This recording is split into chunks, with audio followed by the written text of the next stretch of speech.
बच्चों, आज हम जीवन नहीं मरा करता है यह कविता पढ़ेंगे। इस कविता के कवि है गोपाल दास जी सक्सेना यानी नीरज। इनका जन्म 4 जनवरी 1924 को उत्तर प्रदेश के पुरावली इटावा में हुआ।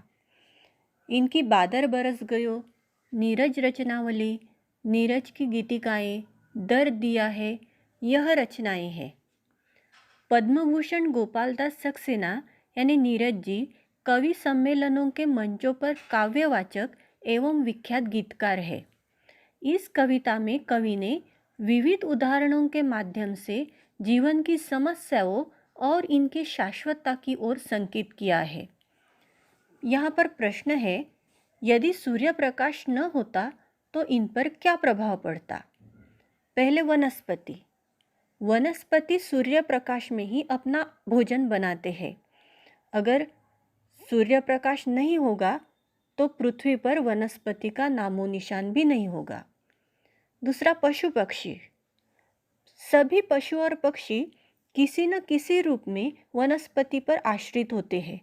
शाकाहारी पशु पेड़ पौधे खाकर जीवित रहते हैं। मांसाहारी पशु अपने जीवन यापन के लिए शाकाहारी पशुओं पर निर्भर रहते हैं।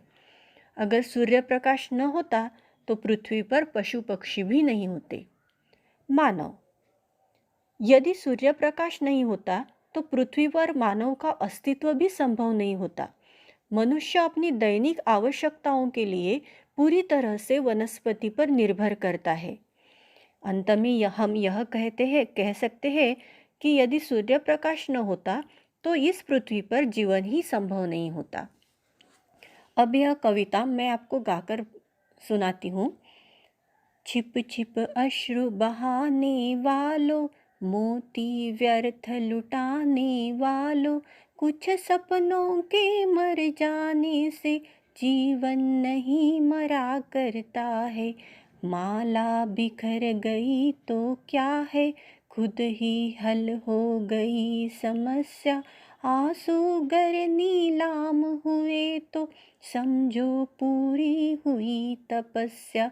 रूठे दिवस मनाने वालों, फटी कमीज सिलाने वालों, कुछ दीपों के बुझ जाने से आंगन नहीं मरा करता है। खोता कुछ भी नहीं यहाँ पर, केवल जिल्द बदलती पोथी। जैसे रात उतार चांदनी, पहने सुबह धूप की धोती। वस्त्र बदल कर आने वालों, चाल बदल कर जाने वालों, चंद खिलौनों के खोने से बचपन नहीं मरा करता है। कितनी बार गगरिया फूटी, शिकन आई पनघट पर। कितनी बार किश्तियाँ डूबी, चहल पहल ओही तट पर।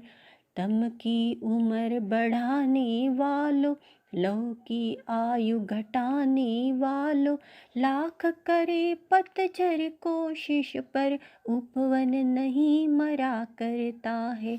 लूट लिया माली ने उपवन, लुटी न लेकिन गंध फूल की। तूफानों तक ने छेड़ा पर, खिड़की बंद न हुई धूल की। नफरत गले लगाने वालों, सब पर धूल उड़ाने वालों, कुछ मुखड़ों की नाराजी से दर्पण नहीं मरा करता है। कुछ सपनों के मर जाने से जीवन नहीं मरा करता है। अब इस कविता का अर्थ मैं आपको बताती हूँ। छिप छिप अश्रु बहाने वालों, मोती व्यर्थ लुटाने वालों, कुछ सपनों के मर जाने से जीवन नहीं मरा करता है।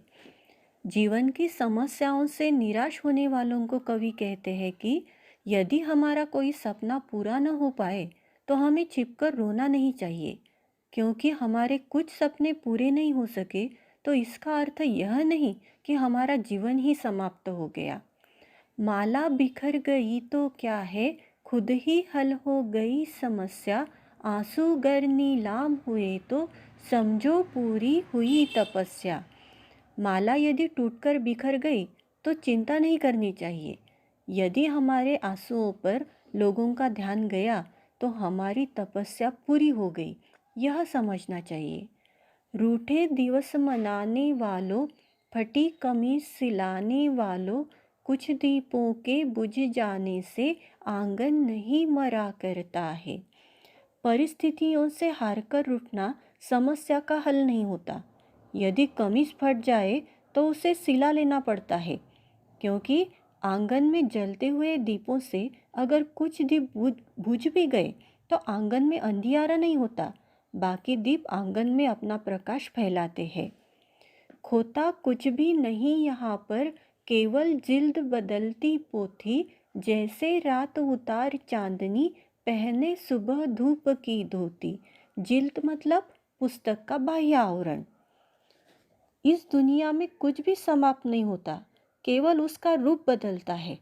किताब का जैसे बाह्य आवरण बदलता है, किताब वही रहती है। रात जैसे सुबह अपने चांदनी रूपी वस्त्र उतारकर धूप के वस्त्र पहन लेती है।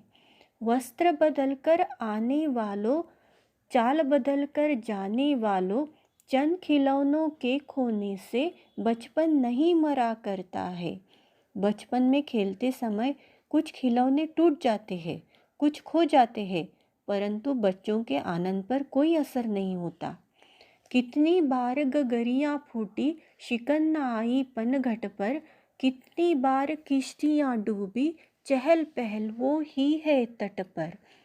किश्ती मतलब नाव, पनघट मतलब वह स्थान जहाँ लोग पानी भरते हैं। पनघट पर पानी भरने वालों की कितनी बार गगरियाँ फूटती है, परंतु पनघट उनका कभी शोक नहीं मनाता। पानी में कितनी बार किश्तियाँ डूबी है, लेकिन तट पर आज भी चहल पहल रहती है।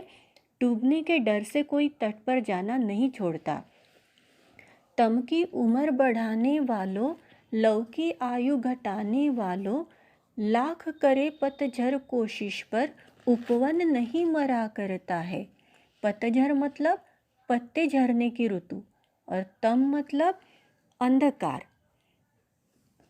निराशावादी दृष्टिकोण रखने से मन मस्तिष्क में अंधेरा बढ़ता है और आशा रूपी प्रकाश की लौ की आयु कम हो जाती है। पतझड़ आता है, उपवन के पुष्प पत्ते सब झड़ जाते हैं, परंतु वसंत के आते ही सभी वृक्ष नए कोमल पत्तों से लद जाते हैं। पतझड़ की लाख कोशिशों के बाद भी उपवन हरा भरा रहता है। लूट लिया माली ने उपवन, लुटी न लेकिन गंध फूल की, तूफानों तक ने छेड़ा पर, खिड़की बंद न हुई धूल की।